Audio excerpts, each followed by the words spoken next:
We begin today in Chicago, where the community is braced for several new developments in the police killing of 17-year-old Laquan McDonald, who was shot and killed over a year ago. Chicago police officer Jason Van Dyke, who remained on desk duty, will reportedly be charged with first-degree murder today. On Thursday, Cook County Judge Franklin Valderrama ordered the release of the video showing McDonald being shot by Van Dyke on October 20th, 2014, over a year ago.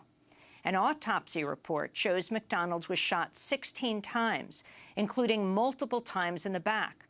Police have said the teenager lunged at the officer with a small knife, but people who have seen the video from police dashcam footage say it contradicts the police account, instead showing Officer Van Dyke opening fire on the teenager while he was walking away and continuing to shoot him even after the teenager was lying on the pavement. Despite the fact that Laquan McDonald's family did not file a lawsuit in April, Chicago paid the family $5 million. The city fought to conceal the video, though, even after the Wall Street Journal, the Chicago Tribune, and a freelance journalist all filed FOIA requests for its release. The city of Chicago now has until Wednesday, that's tomorrow, to release the footage. Meanwhile, Officer Van Dyke remains on paid desk duty as the shooting is investigated by the FBI and the U.S. Attorney's Office in Chicago. On Monday, Chicago Mayor Rahm Emanuel said Officer Jason Van Dyke's actions were hideous. This officer didn't uphold the law. In my view, took the law into his own hand.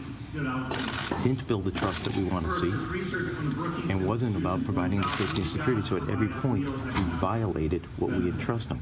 And when you're entrusted as a police officer to provide safety, build trust, and uphold the law, and you violate it, you're going to be, in my view, held accountable for that action. The second thing is, whether you see it, hear about it, or read about it, in my view, I would express that this is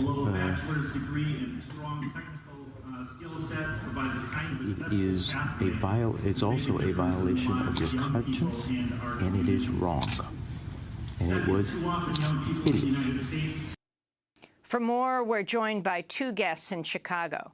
Jamie Kalven is the founder of the Invisible Institute, a nonprofit journalism outlet that recently released tens of thousands of pages of civilian complaints filed against the Chicago Police Department, 97% of which resulted in absolutely no disciplinary action. Kalven's also the freelance journalist who uncovered the autopsy report showing that Laquan McDonald was shot 16 times by Officer Jason Van Dyke. We're also joined by Charlene Carruthers, the national director of the Black Youth Project 100, which declined a meeting with Mayor Rahm Emanuel's office on Monday as the city tries to quell impending protests. Jamie and Charlene, we welcome you both to Democracy Now! Jamie Kalven, this may be the first time people around the country, outside of Chicago and around the world, are hearing this story of a 17-year-old African-American teenager killed more than a year ago by a white police officer in Chicago. Can you take us through what actually happened and when you discovered the discrepancies in the reports? So the initial report that came out following the incident on October 20th of last year was that a young man in an erratic, and one spokesperson said crazed condition, was trying to break into cars on the southwest side of Chicago. Officers confronted him, followed him for a time. Ultimately, he was described as lunging at the officers who defended themselves. It was described as a clear-cut case of self-defense. This is the story that was put out by the police department within hours of Laquan McDonald's death. And it has been the narrative of the city until recently. I was struck by the mayor's remarks in the item a moment ago, because everything that we now know, or that we will know once the video is released, was known by the city within hours of this horrible event. What in fact happened is the police got a call, young man breaking into cars in a deserted industrial area on the southwest side of the city. 2 officers responded and initially handled this obvious law enforcement situation very appropriately. They asked the young man to drop the knife. He didn't. He kind of walked away from them. He seemed in an odd state. It was later learned that he had PCP in his system. But the officers handled it really appropriately. So for some minutes, they followed him as he walked along the street, one of them in the car, one of them walking alongside him with a flashlight.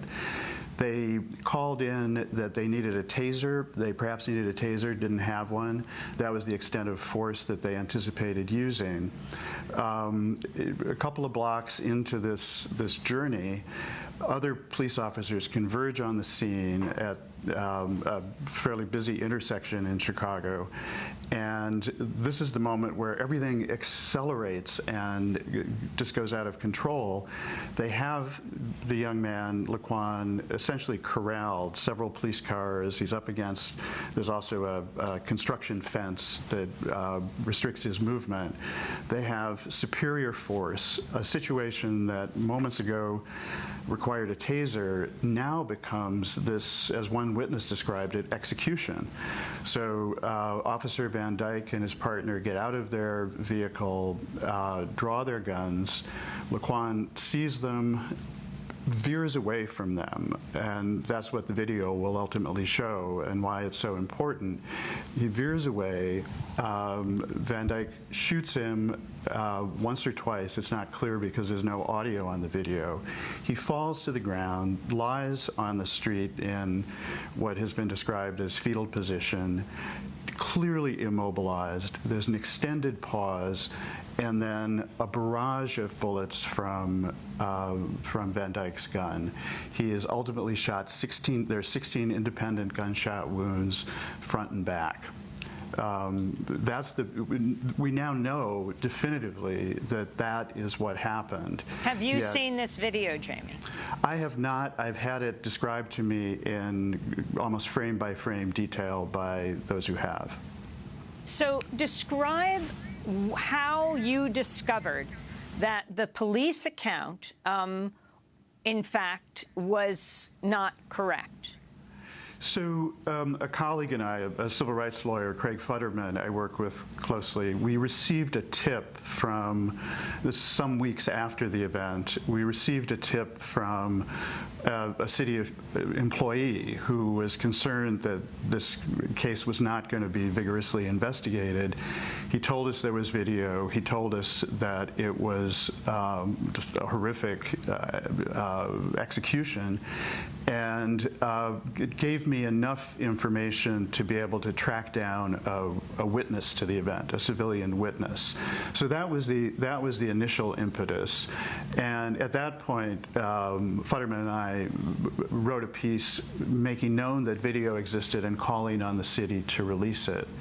Some months later, the autopsy became available. And remember, the city's account, the official account, was boy lunges at police, police shoot in self-defense, shoot him in the chest in self-defense, and he dies sometime later in a nearby hospital. When the autopsy became available, there was now definitive information that he was shot 16 times. Talk about this autopsy and then what you did. Now, we're talking about, for people to understand, today it's expected that the officer will be charged with first-degree murder and that the video will be released. But talk about just what this autopsy said, the piece you wrote, and what has happened over this past year. In the next few months, the city approaches Laquan's family. They don't sue, but they give them $5 million. Right. So there are a couple of contexts for what unfolds, in recent months. One is that there's an election campaign going on for mayor. So this incident, imagine the full implications of what happened on October 20th of last year, coming out in the midst of the election campaign. There's also, and I think these are legitimate concerns, and the whole city is talking about them right now. These events have unfolded against the backdrop of Ferguson last fall, in the fall of 2014 when this occurred. Ferguson dominated the news at various other junctures, Baltimore, other sites of civil disobedience and unrest. So, both of those contexts, I'm sure, have weighed heavily for the mayor and the leadership of the city. The way they've handled it, though, has been so profoundly regrettable, and now we're going to pay the costs and experience the consequences of that. So what happened with the family of Laquan McDonald is they found lawyers to represent them in a wrongful death suit, and in the course of establishing probate for the estate, the lawyers were able to acquire the video, kind of a long way around the barn, unexpected, and without having filed a lawsuit, they contacted the city law department and entered into negotiations. And this is in the midst of what was then the runoff election for mayor.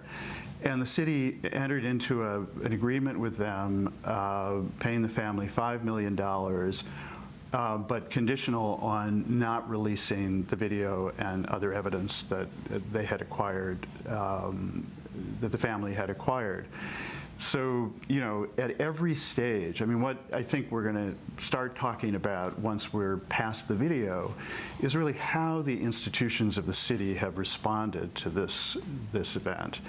That at every single stage, at every level of the city, from officers on the scene as Laquan McDonald was bleeding out on the street, to the mayor and the senior officials in the city, the dominant controlling impulse has been to circle the wagons, has been to contain information and suppress public information about this crime, and really to maintain and enforce an altogether false narrative that they had to know from day one was false.